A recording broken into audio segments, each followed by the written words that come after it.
नमस्कार दोस्तों, स्वागत है आप सभी का मेरे YouTube चैनल स्टेनो गुरु शिवा में। दोस्तों शुरू करते हैं आज की डिक्टेशन। गतिलेखन अभ्यास संख्या 178, गति 80 शब्द प्रति मिनट। स्टार्ट।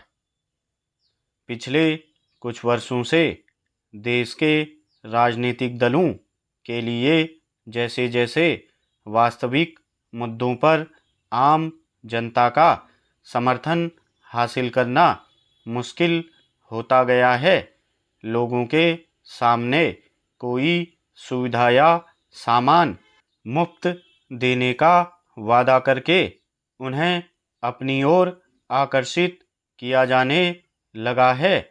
वोट हासिल करने की मंशा से स्कूटी, टीवी या लैपटॉप या फिर कुछ राशि देना हो या फिर कोई अन्य सामान, मकसद यह होता है कि लोगों को मुफ्त मुहैया कराने का वादा किया जाए ताकि वे मुद्दा आधारित राय बनाने की ओर ध्यान न दें।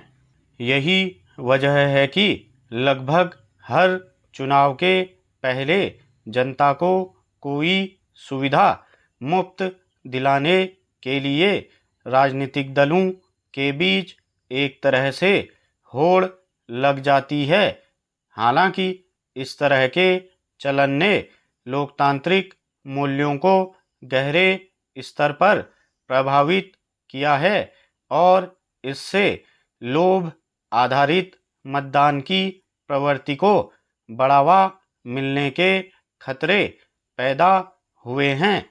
यूं इस मसले पर सुप्रीम कोर्ट भी कह चुका है कि सरकारी धन का उपयोग बुनियादी ढांचे को मजबूत बनाने और विकास कार्यों में होना चाहिए, न कि चुनाव में वोट बटोरने की मंशा से मुफ्त की सौगातों पर खर्च करने के लिए।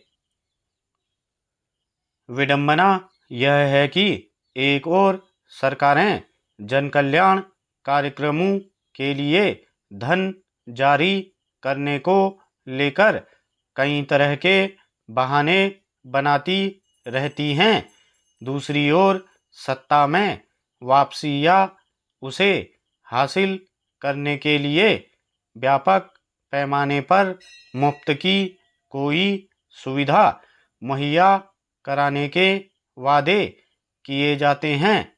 एक तरह से यह जनता को दिया जाने वाला लालच है, जिसके जरिए बुनियादी सुविधाओं और अन्य जरूरी मुद्दों पर पर्दा डाला जाता है। हाल के वर्षों में चुनाव में जीत हासिल करने के लिए अमूमन हर पार्टी ने इस मुफ्त के औजार का इस्तेमाल किया है। आखिर क्या कारण है कि देश भर में जहां भी इस तरह के मुफ्त की सौगात जनता को देने के वादे किए जाते हैं, उनका समय हर बार चुनाव से पहले का वक्त होता है।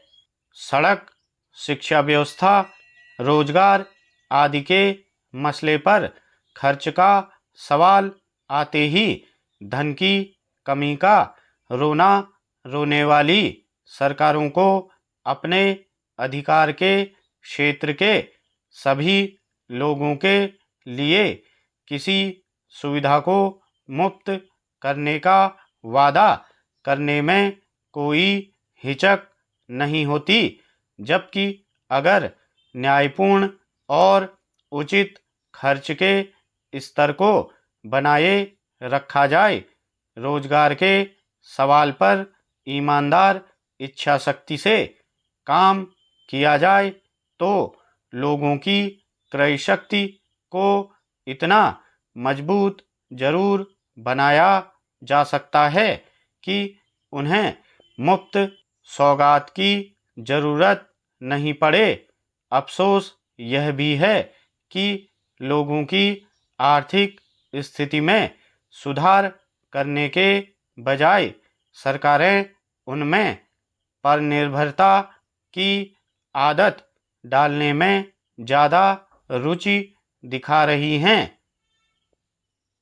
स्टॉप।